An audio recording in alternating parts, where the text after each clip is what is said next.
From the earliest days of talking to people about Jesus, they'd always ask me two questions. I mean, this goes back to the early 70s when I first began to follow the Lord. One question would be, do you think there's life on other planets?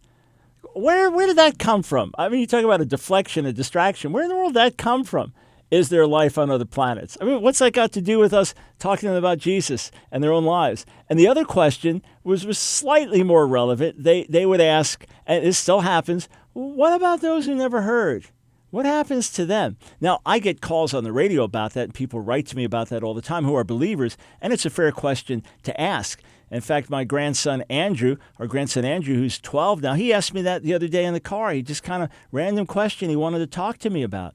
So it's a valid question, but I always get a kick out of it when you're talking to someone about their own soul and they ask this because it is a bit of a deflection. I mean, picture this. Let's say someone is really sick and you come with the antidote. They've been bitten by a snake, and you've got the anti-venom with you, and you're about to give them that anti-venom, and they say, but what about people that don't have access to that anti-venom? I mean, you wouldn't think of that at that moment, would you? So it's often a deflection, a distraction, but it's a valid question.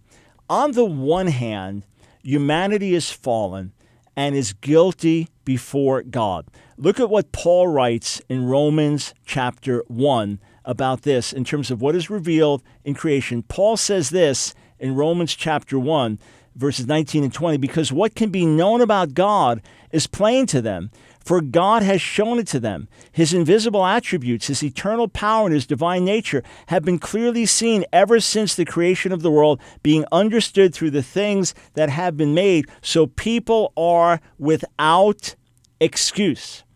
So on the one hand, you have a blanket statement that people are without excuse.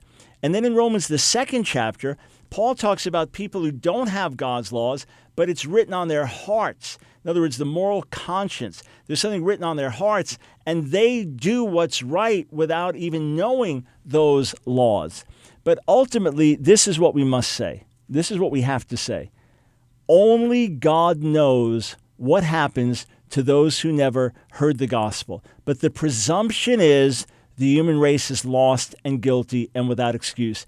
And therefore, we go to the lost to bring the message. Is it true that people have brought the message to the most obscure part of the world and found people that had a certain revelation of God that were waiting for the message? Yes, it is true. So those who truly seek wherever they are, or those whom God is drawing to himself wherever they are, he can reveal himself to them even on a very basic and fundamental level. And we know so many Muslims today getting saved as Jesus appears to them in dreams and visions, and it's absolutely valid, and it's been well attested and well documented.